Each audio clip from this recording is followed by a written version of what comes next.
میں نے تھوڑا سا بتایا ہے کہ میرے نبی کیا شان والے ہیں، کتنی عزت والے ہیں اور کتنے علم والے ہیں۔ میں ان کی اب صرف ایک حدیث سناتا ہوں، اس ایک حدیث پہ میں عمل کر لوں، محمود صاحب کر لیں، آپ کر لیں، یہ مستورات کر لیں، ہمارا ملک کر لے، ہمارا سارے شعبے زندہ ہو جائیں، ہمارے سارے شعبوں سے ظلم نکل جائے گا، ناانصافی نکل جائے گی، برکتیں آئیں گی، ہماری زمینوں کا پانی نیچے جا رہا ہے، 100 فٹ تک ہم پائپ ڈال رہے ہیں، 40 فٹ کنواں، پھر آگے 100 فٹ پر بھی پانی نہیں آ رہا ہے، اس قدر بے برکتی کا سامنا کرنا پڑ رہا ہے۔ تو میں ایک حدیث سناتا ہوں، یہ پچھلی جو میں نے ساری بات کی تھی، چونکہ جب آپ جاننے والے کو ہی بولنے والے کو نہیں جانتے تو بول کو کیا جانو، بلکہ ایک واقعہ سناتا ہوں آپ کو۔ عبد الخالق تھے، وہ ڈی آئی جی ریٹائر ہوئے، میرے بڑے اچھے دوست تھے، تو وہ پروموٹ ہوئے فیصل آباد سے، ایس ایس پی سے ڈی آئی جی پروموٹ ہوئے، تو یہاں کافی سروس کر کے گئے تھے، وہ آگے 4 مہینے لگانے۔ تو اس وقت یہاں ظفر لک میرا سکول کا بڑا اچھا دوست تھا، سینٹرل ماڈل سکول میں اکٹھے پڑھے، 1 سال میں آگے تھا، وہ پیچھے تھا، لیکن ہمارا ہاسٹل میں کمرہ ایک تھا۔ میں نے اس سے کہا چلو تمہیں ظفر سے ملاتا ہوں، وہ کہنے لگا میرا وہ بیچ میٹ ہے، میں نے کہا میرا اسکول میٹ، چلو۔ تو یہ جو آپ کی پولیس لائن کا ایک دروازہ اس روڈ کی طرف ہے، جو یہاں سے یوں آگے، ایک تو ہے نا وہ زورہ یونیورسٹی کی طرف سے دروازہ، ایک ہے اس طرف سے گیٹ، ہاں وہ آپ پولیس والوں کے لیے۔ اب میں بھی داڑھی والا ٹوپی والا، وہ بھی داڑھی والا ٹوپی والا، تو اس نے کہا، سپاہی کھڑا تھا، تالا لگا اور کہا بھائی جی دروازہ تو کھولو، تو وہ کہتا اتوں آؤ، بڑے اتوں آؤ، اسے کیا خبر کہ یہ بلا کھڑی ہوئی ہے، پولیس والے کے لیے، سپاہی کے لیے تو ڈی آئی جی بڑی بلا ہے۔ معذرت کے ساتھ محمود صاحب سے، انہوں نے کہا 2 صوفی صاحب نے میرا کی کر سکتے۔ اچھا جون کا مہینہ تھا، شدید گرم، انہوں نے پھر کہا بھائی تیری بڑی مہربانی، کھول دے، گرمی بہت ہے، وہ دروازہ بڑا دور ہے تو یہی کھول دے۔ کہا صوفی صاحب تجھے سنیا نہیں، اتوں آؤ۔ اس نے تیسری دفعہ پھر محنت کی کہ بھائی کھول دے، تیری بڑی مہربانی۔ کہتا ہے تجھے میرے مغرب پہ گئے، میرے کو چابی کوئی نہیں، ابھی کو نہیں تالا لگا ہے۔ تو اس کے بعد اس نے کہا میرے بھائی میں عبد الخالق ڈی آئی جی، وہ کرتا ہے سر زمین تے ہی بہ گیا، اس نے کہا میں مارے آ گیا، یہ تو ڈی آئی جی میں نے لے دے گیا۔ اس نے کانپتے ہاتھوں سے چابی نکالی اور ایسے کانپتے اس نے تالا کھولا، اور بیچارہ لگتا تھا ابھی فوت ہو جائے گا۔ تو میں نے کہا مجھے آج ایک بات سمجھ میں آئی، جب تک بولنے والے کی قدر نہ ہوگی، بول کی قدر کون کرے گا؟ ہمارے دلوں میں اللہ کے رسول کی وہ قدر ہی نہیں رہی، ورنہ میرا دیس جھوٹ بولتا، میرا دیس ملاوٹ کرتا، جوئے کے اڈے چلاتا، زنا کے اڈے چلاتا، سیاست کے نام پہ فرعونیت کرتا۔ جانتے ہی نہیں ہمارے نبی کی ہے، ہمارے نبی ہیں کون؟ تو اتنی بڑی ہستی کی ایک حدیث سنا رہا ہوں، اللہ کی قسم، دنیا بھی آپ کی، آخرت بھی آپ، جس مرضی شعبے میں ہو۔ آپ نے کہا 4 اذا کانت فیک ما درک ما فاتک من الدنیا، 4 باتیں مجھ سے لے لو، 40 نہیں، 400 نہیں، 4 کہ 4 باتیں صرف مجھ سے لے لو اور آنکھیں بند کر کے سو جاؤ، دنیا بھی تمہاری، آخرت بھی تمہاری۔ میرے نبی کبھی بڑے بڑے وظیفے نہیں بتاتے تھے، امت کو سہولت میں رکھا۔ تو فرمایا 4 باتیں لے لو، دنیا بھی تمہاری، آخرت بھی۔ صدق و حدیث، ہمیشہ سچ بولنا، جھوٹ نہ بولنا۔ اب تمہارا محکمہ پولیس ہے ہی سارا جھوٹ پر، تمہارا نہیں، میرا دیس، میرا بازار، میری تجارت، میری زراعت، میری سیاست، سب جھوٹ پر ہے۔ صدق و حدیث، حفظ و امانت، کسی کو دھوکہ نہ دینا، فراڈ نہ کرنا، غلط FIR نہ کاٹنا، دھوکہ نہ دینا، بے گناہوں کو 302 میں نہ دھر لینا۔ کتنے بے گناہ پھانسی چڑھ گئے۔ حسن و خلیقت، اخلاق اچھے رکھنا، گالیاں نہ دینا، بدتمیزی نہ کرنا، میٹھے بول سے لوگوں کے دل خریدنا، بشاشت سے مسکرانے سے لوگوں کے دلوں پہ راج کرنا۔ عفت فی طعمت، رزق حلال کمانا۔ 4 باتیں، اور اس میں پورا دین میں نے نہیں ڈالا، میرے نبی نے پورا دین ڈال کے دے دیا۔ فرائض کے بعد نمازی تو چھٹی کوئی نہیں، میرے نبی کے نواسے نے سر کٹایا، نماز نہیں چھوڑی، اپنی ساری اولاد ذبح کروا دی، نماز نہیں چھوڑی۔ اس کے بعد کون یہ کہہ سکتا جی پڑھی نہیں جاندی؟ اور فرائض کے بعد میرے نبی یہ 4 باتیں بتا رہے، سچ بولنا، جھوٹ نہ بول۔ ہائے ہائے، میرے نبی نے کہا کہ اور کسی کو دھوکہ نہ دینا، دیانتداری سے چلنا۔ ان 2 صفتوں پر میرے نبی نے فرمایا کہ میرا امتی ہر گناہ کر سکتا ہے، 2 نہیں کرے گا، ایک جھوٹ کبھی نہیں بولے گا، ایک دھوکہ کبھی نہیں دے گا۔ آپ نے امید ظاہر کی، ہر گناہ ہو سکتا ہے، 2 نہیں ہوں گے، جھوٹ نہیں بولے گا، دھوکہ نہیں دے گا۔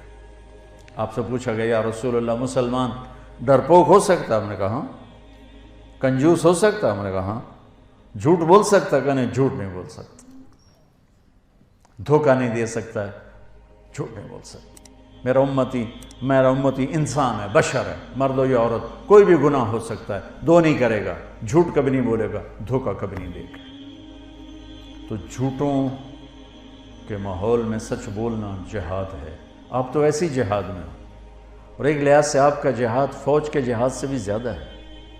فوج کا جہاد تو ہے جب ضرورت پڑے، اور آپ کو روزانہ جہاد کرنا پڑتا ہے، اور آپ کی 24 گھنٹے کی جاب ہے، آپ فون بند نہیں کر سکتے، آپ کی وردی اتری ہو تو بھی آپ وردی میں ہوتے ہیں، اور تنخواہیں آپ کی تھوڑی تھوڑی ہیں، اور مشقت آپ کی اتنی ہے، اور اوپر سے کوئی آپ کی تعریف کرنے والا نہیں، سب آپ کو گالیاں دینے والے ہیں، برا بھلا کہنے والے ہیں۔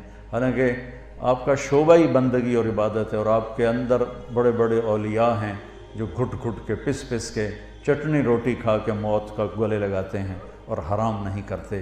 یہ جنید بغدادی کے جیسے لوگوں کے ساتھ اٹھائے جائیں، یہ شیخ عبد القادر جیلانی جیسے لوگوں کے ساتھ اٹھائے جائیں گے جو اس محکمے میں، ایک تو ساری زندگی آپ کی جہاد ہے، ایک جہاد سرحدوں کا ہے، ایک جہاد اندر کا ہے۔ پھر انتہائی مقدس ہستی حضرت عمر فاروق نے پولیس کے محکمے کی بنیاد رکھی تھی۔ نبوی دور میں، صدیقی دور میں پولیس نہیں تھی۔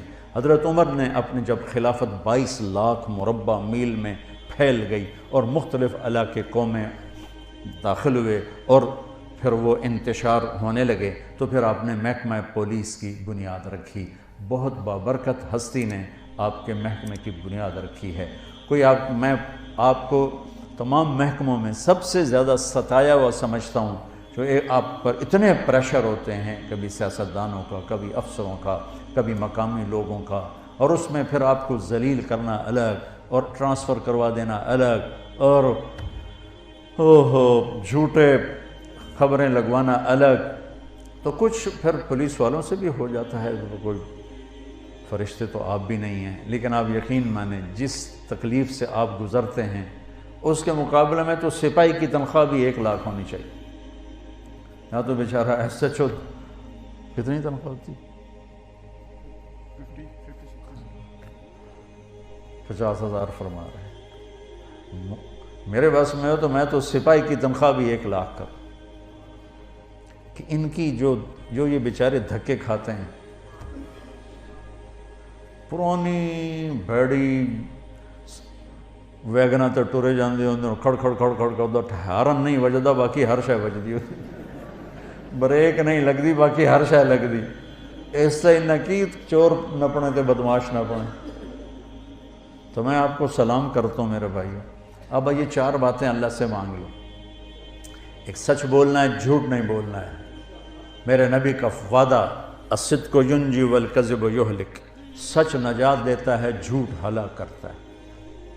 کبھی دھوکہ نہیں دینا ہے، دیانتداری سے قلم چلانا ہے، دیانتداری سے معاملہ کرنا ہے۔ میرے نبی نے فرمایا، اب دیکھو میرے نبی کی 2 صفتیں ہائی لائٹ ہوئیں۔ صادق امین، سچا اور دیانتدار۔ اگر آپ مجھ سے سوال کرو نا کہ مولانا صاحب اسلام کو 2 لفظوں میں بتاؤ، تو میرے پاس 2 لفظ ہیں، سچائی اور امانت داری۔ اور اب مجھ سے پوچھو کفر کو 2 لفظوں میں بتاؤ، تو میرے پاس 2 لفظ ہیں، جھوٹ اور دھوکے بازی۔ اور تیسرا بھائی اپنے اخلاق اچھے کرو، آنے والوں کے ساتھ، آنے والے مظلوم بھی ہوتے ہیں تو ظالم ہوتے ہیں، مظلوم آتا ہے لیکن وہ ظالم بن کے جاتا ہے۔ ایک آدمی کی واردات ہوتی ہے، 5 بے گناہوں کو لکھاتا ہے۔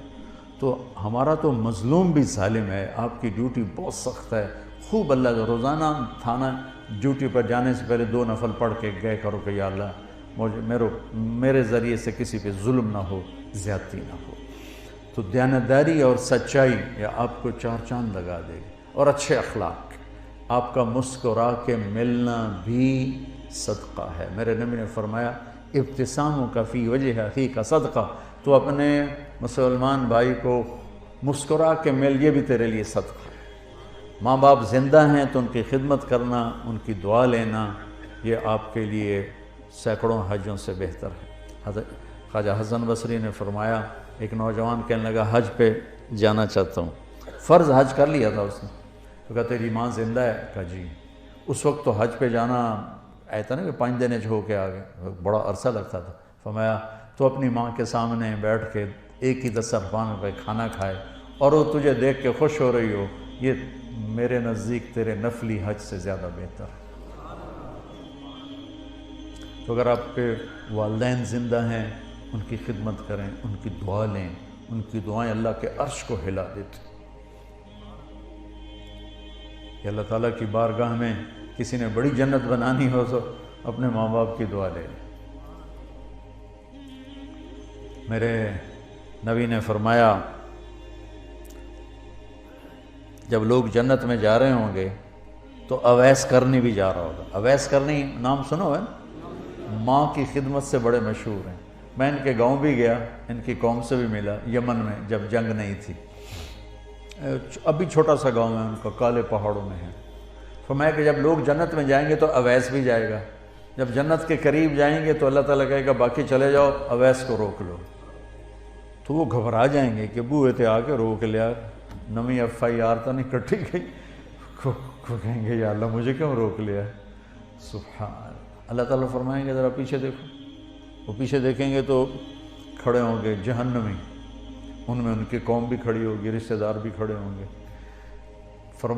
اللہ فرمائیں گے تو نے جو ماں کی خدمت کر کے میرا دل خوش کیا ہے، یہ سب جہنمی کھڑے ہیں، جس کے اوپر تو انگلی رکھے گا تیری طفیل جنت میں ڈال دو، تیری طفیل جنت میں ڈال دو۔ تو یہ اتنی بڑی بندگی ہے، اتنی بڑی رحمت ہے۔ تو اپنے ماں باپ کے لیے وقت نکالو۔ آپ گھروں والے ہو تو اپنے بچوں کے لیے گھر میں تھانے دار بن کے نہ جاؤ، خامد بن کے جاؤ، باپ بن کے جاؤ، بھائی بن کے جاؤ، ساری تھانے داری باہر رکھ کے آؤ، اور اپنے بچوں کو ٹائم دو، پیار دو، محبت دو۔ بیوی کو تنخواہیں تھوڑی ہیں، مشکلات زیادہ ہیں، تو میں ایک آپ کو وظیفہ بتاتا ہوں اللہ کی بارگاہ سے رزق کے حلال دروازے کھلوانے کا، چونکہ رزق حلال، چوتھی چیز کیا ہے؟ رزق حلال۔ ایک صحابی تھے سعد بن معاذ، وہ بیٹھے تھے آپ کی محفل میں، تو میرے نبی کی نظر ان کے ہاتھوں پہ پڑی، تو وہ بڑے سخت ہارڈ قسم کی۔ تو آپ نے کہا سعد اے کی؟ کہ یا رسول اللہ اپنے بچوں کے لیے روٹی کماتا ہوں اور خود اپنے ہاتھ سے کام کرتا ہوں، تو میرے ہاتھ یہ ہیوی ہارڈ ہو گئے، تو مجھے دیکھو۔ آپ نے ان کا ہاتھ پکڑا اور سب کو دکھا کے ایسے بوسہ لیا یوں، اور پھر فرمایا اگلی سنو خوشخبری، کہ بچوں کو حلال کھلاتے ہوئے جو ہاتھ ایسا ہو جائے گا اس پہ دوزخ کی آگ حرام ہو جائے گی۔ تو رزق حلال بہت بڑی دولت ہے، لیکن حلال ہمیشہ تھوڑا ہوگا، حرام ہمیشہ زیادہ ہوگا۔ اس صبر پہ بڑے عالی شان درجات ملیں گے اور جنت ملے گی اور اللہ راضی ہوگا۔ بہت پرانی بات ہے، ایک بہت بڑے اللہ کے نیک ولی تھے، میں ان کے پاس بیٹھا تھا، 2 بندے آ گئے، تو یہ بات ہے کوئی 40 سال پرانی۔ تو ان میں سے ایک کہنے لگا حضرت جی دعا کرو اللہ رزق حلال دے دے، بہت سارا دے دے، یوں اس نے ہاتھ پھیلائے۔ اس ایکشن کی وجہ سے یہ قصہ میں آج تک نہیں بھولا ہوں، اللہ رزق حلال دے دے، بہت سارا دے دے۔ انہوں نے بڑے پولے منہ سے کہا حلال تھا تھوڑا ہی لبو، حلال تھا تھوڑا ہی لبو۔ پیپر ہو رہا ہے، ٹیسٹ دے رہے ہیں۔ ایک آدمی حرام پہ بک جاتا ہے، ایک حلال پہ قربان ہو جاتا ہے، اللہ دونوں کو برابر کر دے۔ ایک کے دامن پہ کسی بدکاری کا داغ نہیں، ایک کا دامن داغدار ہے، کیا خیال ہے شمر اور حسین کو اللہ برابر کر دے؟ ورنہ تو کربلاؤں کا فلسفہ ہی ختم ہو کے رہ جائے۔ تو رزق حلال کا ایک وظیفہ بتاتا ہوں، بڑا سوکھا۔ ایک صحابی آئے، یا رسول اللہ رزق کی تنگی ہے، کوئی عمل بتا دیں۔ آپ نے فرمایا باوضو رہا کر، تیرا رزق بڑھ جائے گا۔ آپ یہ کر لیں، جو کچا نمازی ہے نا وہ بھی پکا ہو جائے گا، جو کہ بہت سارے کہتے ہیں یار وضو کرنا پڑے گا۔ جب وہ باوضو ہوگا نا تو نماز پڑھنے میں کوئی دیر نہیں لگی۔ آپ اپنے ڈیوٹی میں خالی فرض پڑھ لیں، وہی کافی۔ ہاں ڈیوٹی سے آف ہیں پھر پوری پڑھ، ڈیوٹی میں آپ دیکھتے ہیں کہ سہولت ہے پوری پڑھ لیں، مشکل نظر آ رہی ہے خالی فرض پڑھ لیں۔ تو آپ نے کہا باوضو رہ، تیرا رزق بڑھ جائے گا۔ تو آپ باوضو رہو، اللہ آپ سے پیار کرے گا۔ باوضو موت آ گئی، شہادت کا درجہ ملے گا، اور باوضو رہنے لگے تو اللہ دروازے وہاں سے کھولے گا جہاں سے خواب و خیال نہیں، اور حلال کے کھولے گا۔